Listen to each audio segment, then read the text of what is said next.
तो आज के वीडियो में हम केवल आपके उन सवालों का जो है जवाब देंगे जो लोगों ने हमसे पर्सनली व्हाट्सएप करके पूछे हैं। और हो सकता है कि आपके मन में भी जो है कोई सवाल हो जो हमारे इन सवालों से मैच करता हो, तो आपको भी उसका जवाब जो है इस वीडियो के माध्यम से मिल जाएगा। तो वीडियो को लास्ट तक जो है जरूर जो है देखते रहें। नमस्कार, मैं Arun Verma, numerologist and vastu consultant. मैं स्वागत करता हूं आपका हमारे चैनल वास्तु आरोग्यम में। और आज हमारे पास जो क्वेश्चन की जो लिस्ट है उसमें कई तरह के क्वेश्चन हैं, लेकिन सबसे ज्यादा इसमें जो पूछा गया है वो यही पूछा गया है कि इस प्रेगनेंसी वाले पीरियड में कौन सी डाइट जो है वो फॉलो करनी चाहिए। तो इसलिए आज हम इस वीडियो के माध्यम से सिर्फ डाइट से जुड़े क्वेश्चन ही जो है वो ले रहे हैं कि ऐसे पीरियड में क्या खाना चाहिए, क्या नहीं खाना चाहिए, ऐसी कौन सी चीजें हैं जो टेस्ट के साथ साथ माँ और उसकी संतान दोनों के लिए लाभकारी होती है।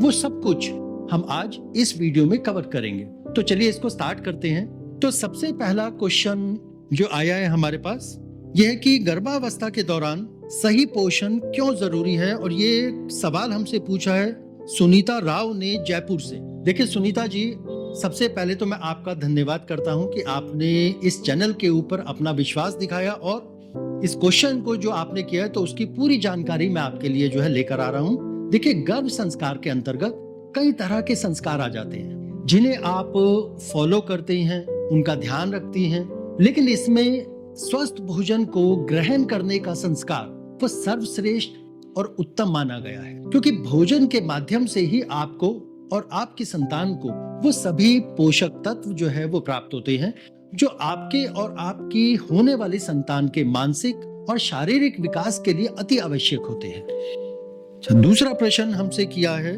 मोनिका शर्मा ने मथुरा से कि जो डाइट सजेशन आप बताएंगे वो किसके अनुसार है और उसको किसने डिसाइड किया।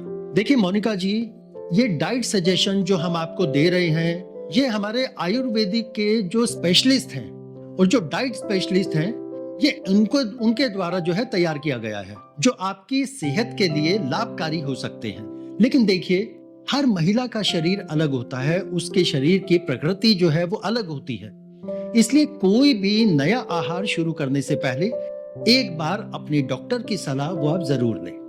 अगला प्रश्न हमसे किया है राजेश कुमार, देहरादून के ही हैं कि क्या किसी फूड या सुपर फूड को ज्यादा मात्रा में लेने से जल्दी फायदा मिलेगा। राजेश जी, किसी भी दवा या सुपर फूड या भोजन को अधिक मात्रा में लेना सही नहीं होता। इससे पोषण की कमी तुरंत पूरी नहीं होती बल्कि सेहत को नुकसान भी हो सकता है। तो हमेशा डॉक्टर की सलाह के अनुसार ही जो है अपने आहार को लें। अच्छा, अगला क्वेश्चन किया है विदिशा पटेल गुजरात से कि क्या आप हमें प्रेगनेंसी के दौरान रोजाना की डाइट से जुड़ी कुछ जरूरी और उपयोगी टिप्स जो है वो दे सकते हैं। देखिए विदिशा जी, अगर हम आहार की बात करें तो सही आहार के 3 नियम हैं जो हमारे शास्त्रों के अनुसार है। सबसे पहले आता है हित आहार, यानी कि जो सेहत के लिए सही और पोषक तत्वों से भरपूर भोजन करें। दूसरा आता है मित आहार, उसका अर्थ होता है कि जरूरत से ज्यादा ना खाएं, हमेशा संतुलित मात्रा में ही जो है भोजन करें। और तीसरा आता है ऋतु आहार, जिसका अर्थ है कि मौसम के अनुसार ताजा और प्राकृतिक भोजन जो है करें। देखिए, हमेशा संतुलित और पौष्टिक आहार लेना फायदेमंद होता है। खास तौर पर मौसमी फल और सब्जियां वो आपकी सेहत के लिए सबसे अच्छी होती है। उदाहरण के तौर पर सेब को गर्भावस्था में फायदेमंद माना जाता है, लेकिन गर्मियों में यह उतने ताजे और पौष्टिक नहीं होते क्योंकि ये सर्दियों का फल है, इसलिए इसे ठंड के मौसम में ही जो है खाना वो अच्छा माना जाता है। अगला प्रश्न हमसे किया है, ये है राखी रावत ऋषिकेश से कि गर्भावस्था के दौरान कौन कौन से न्यूट्रिएंट्स सबसे जरूरी होते हैं। तो राखी जी, इसमें मैं आपको जो है बताना चाहता हूँ कि गर्भावस्था के दौरान कुछ खास पोषक तत्व वो आपकी सेहत और शिशु के विकास के लिए बहुत जरूरी होते हैं। यदि आपके शरीर में इनमें से किसी की भी कमी हो तो सही मात्रा में सेवन के लिए डॉक्टर से सलाह जो है वो जरूर लें। जैसे कि अगर हम बात करें सबसे पहले प्रोटीन की। देखिए, प्रोटीन आपके शिशु के अंगों के लिए, मांसपेशियों के लिए, यानी जो मसल्स टिश्यू हैं और सेल ग्रोथ के लिए बहुत जरूरी होता है। इसको नेचुरली लेने के लिए आप जो नेचुरल इंग्रेडिएंट्स है जैसे कि दाल, चना, राजमा, पनीर, सोयाबीन इत्यादि, उनसे जो है इसको आप ले सकते हैं। अच्छा, इसके अलावा और भी बाकी ऑप्शंस हैं, तो वो हमने लिस्ट में जो है आपको इस बॉक्स में दे दिए गए हैं। आप उस लिस्ट में जाकर वो सारी जानकारी जो है ले सकते हैं। दूसरा जो पोषक तत्व है वो आ जाता है आपका कैल्शियम। देखिए, शिशु की हड्डियां और दांतों के निर्माण में मदद करता है कैल्शियम, और माँ की हड्डियों को भी जो है मजबूत बनाए रखता है। कैल्शियम को प्राप्त करने के लिए आप दूध, दही, पनीर, बादाम, तिल इत्यादि जो है ले सकती है। बाकी जो तत्व है वो आप बाकी डिटेल्स में जाकर उसको चेक करें, तो आपको बाकी प्रोडक्ट की लिस्ट वहां से जो है मिल जाएगी। नेक्स्ट इसमें आता है हमारा आयरन, कि माँ और शिशु में खून की कमी, जिसको एनीमिया भी बोलते हैं, उसको रोकने में मदद करता है आयरन, और गर्भावस्था के दौरान बढ़े हुए रक्त प्रवाह यानी इंक्रीज्ड ब्लड फ्लो को सपोर्ट करता है। आयरन आपको इन सभी प्रोडक्ट से मिल सकता है, जैसे कि पालक हुआ, मेथी हुआ, चुकंदर हुआ, अनार हुआ, और बाकी भी आपके पास कई सारे ऑप्शन है, उसको हमने लिस्ट में दे दिया है, आप वहां से चेक कर सकते। अगला इसमें आता है फॉलिक एसिड। देखिए, फॉलिक एसिड होने वाली संतान के माइंड और बैकबोन यानी रीढ़ की हड्डी के लिए, उसके अर्ली डेवलपमेंट के लिए बहुत जरूरी होता है। फॉलिक एसिड आपको पालक से, मेथी से और खट्टे फलों से वो मिल जाता है। बाकी डिटेल्स आप लिस्ट में चेक कर सकते हैं। नेक्स्ट हम इसमें आते हैं ओमेगा 3 फैटी एसिड बोलते हैं जिसे, वो शिशु के मस्तिष्क और आंखों के सही विकास के लिए जरूरी होता है, और साथ ही माँ के हृदय स्वास्थ्य के लिए जो है उसका रोल जो है वो बहुत इंपॉर्टेंट होता है। इसके साथ साथ जो ओमेगा 3 फैटी एसिड है, इसको भी जो है आप अलसी के माध्यम से, अखरोट के माध्यम से, सोया हुआ, सरसों हुआ, आप इन प्रोडक्ट के माध्यम से प्राप्त कर सकते हैं। देखिए, बात आती है विटामिन की, और एक सवाल भी इससे जुड़ा हुआ है। सवाल क्या है कि अच्छा, और ये सवाल हमसे पूछा है, मैं बता देता हूं आपको, ये पूछा है राधा रतूड़ी पौड़ी गढ़वाल से, कि प्रेगनेंसी में कौन से विटामिन जरूरी होते हैं और क्या खाने से कौन सा विटामिन हमें मिल सकता है। तो राधा जी, ये विटामिन का जो आपने क्वेश्चन किया है, ये बहुत ही जो है अच्छा सवाल है, तो इसमें मैं डिटेल्स आपके सामने बता रहा हूं। देखिए, आपकी और होने वाली संतान की जो रोग प्रतिरोधक क्षमता होती है, यानी जिसको हम इम्यूनिटी बोलते हैं, उसको बढ़ाने में विटामिन का बहुत बड़ा रोल होता है। ये हमारे बॉडी ऑर्गन्स को और सेल्स की ग्रोथ में हेल्प करते हैं। लेकिन हम किसी, देखिए, एक विटामिन की बात नहीं कर सकते, क्योंकि अलग अलग विटामिन का रिजल्ट वो अलग अलग ऑर्गन्स को मिलता है, जो हेल्प करता है उसके इम्प्रूवमेंट में और डेवलपमेंट के लिए।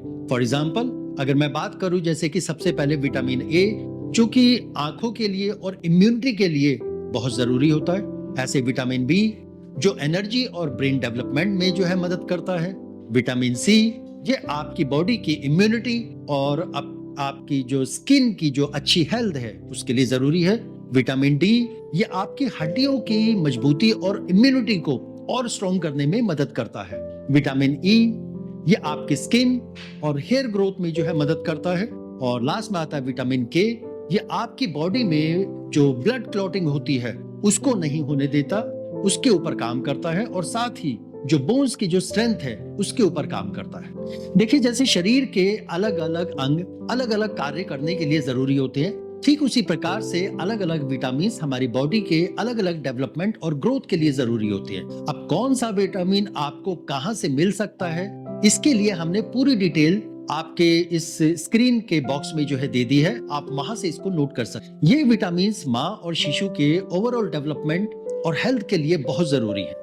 अच्छा, आखिरी सवाल इसमें आ गया है, जो पूछा है केरला से सलमान खान ने, कि मुझे चावल सूट नहीं करता, लेकिन मैं रोज रोटी खाकर बोर हो गई हूँ, क्या चावल की जगह कुछ और ट्राई कर सकते हैं जो हेल्दी भी हो और टेस्ट में भी जो है थोड़ा सा डिफरेंट हो। तो सलमा जी, आप चावल की जगह एक प्रोडक्ट होता है किनोवा, आप उसको जो है यूज कर सकते हैं, क्योंकि किनोवा और चावल में बहुत फर्क होता है, जो मैं डिटेल्स आपको कुछ बताता हूँ। अगर मैं सबसे पहले प्रोटीन की बात करूं, तो चावल में प्रोटीन जो है कम मात्रा में होता है और किनोवा में बहुत अधिक होता है। अगर मैं फाइबर की बात करूं, तो फाइबर चावल में कम होता है और किनोवा में बहुत ज्यादा होता है, और वो पाचन के लिए बहुत बेहतर होता है।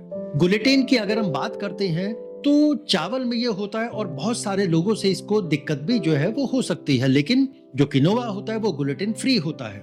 चावल में एमिनो एसिड की अगर मैं बात करूं वो कम मात्रा में होते हैं, अधूरे होते हैं, जबकि किनोवा के अंदर 9 के 9 एमिनो एसिड जो है जो आवश्यक होते हैं हमारे शरीर के डेवलपमेंट के लिए वो सब पाए जाते हैं। अगर मैं इसमें बात करूं विटामिन और मिनरल्स की तो चावल में वो सीमित मात्रा में होते हैं, जबकि किनोवा में उसमें मैग्नीशियम, आयरन, ओमेगा 3 ये सभी जो है पाए जाते हैं। अच्छा, एक सवाल इसमें आता है कि इसको अब बनाना कैसे है।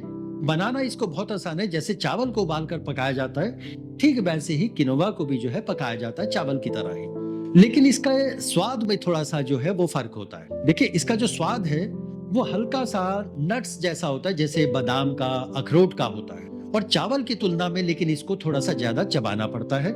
इसको जब हम टेस्ट करते हैं तो थोड़ा सा ये अर्थी फ्लेवर जैसा होता है, यानी कि जैसे मिट्टी में से एक खुशबू सी आती है ना, उस तरह का। और हाँ, इसको पकाने से पहले कम से कम 2-3 बार अच्छे से जो है धोएं, वरना इसमें हल्का सा जो है कड़वाहट जो है वो आ सकती है। इसलिए पकाने से पहले इसको खुले पानी में जो अच्छी तरह से धो लें। और कई लोगों को यह चावल से ज्यादा भी जो है हल्का और स्वादिष्ट लगता है, खास तौर से जब हम इसमें जो है मसाले मिला दें या सब्जियां मिला दें। तो ये वो सारे के सारे सवाल हमने पूरे किए जो हमारे पास अलग अलग जगहों से आए थे। तो मैं उम्मीद करता हूं कि ये सारे के सारे सवालों के जो जवाब हमने आज आपको दिए वो आपको कहीं ना कहीं जो है पसंद आए होंगे। तो आज के सभी सवालों का जवाब हमने दे दिया और मुझे उम्मीद है कि आपके माइंड में जो डाउट चल रहे थे वो भी काफी हद तक जो है वो सॉल्व हो गए होंगे, क्लियर हो गए होंगे। अगर आपके कहीं कोई सवाल है जिसके जवाब आप चाहते हैं तो आप हमारे चैनल के माध्यम से वो सारे के सारे सवाल पूछ सकते हैं, हमें पर्सनली व्हाट्सएप जो है कर सकते हैं, जिनके जवाब हम आपको अगले वीडियो में जो है देंगे। और आप लोगों के बढ़ते प्यार के कारण अब हम आप लोगों के बीच में हफ्ते में 3 बार जो है वो आने लगे हैं। मंगलवार शाम 4 बजे, बृहस्पतिवार सुबह 11 बजे और शनिवार शाम को 6 बजे। तो जानकारी अगर अच्छी लगी है तो इसको लाइक करिएगा, और अगर आपको लगता है कि ये जानकारी आपको लगातार मिलती रहनी चाहिए तो चैनल को जो है सब्सक्राइब करें, ताकि हमारा कोई भी वीडियो मिस ना हो और आपके पास समय से उसका नोटिफिकेशन पहुंच जाए। तो मिलते हैं अगले वीडियो में, तब तक के लिए धन्यवाद।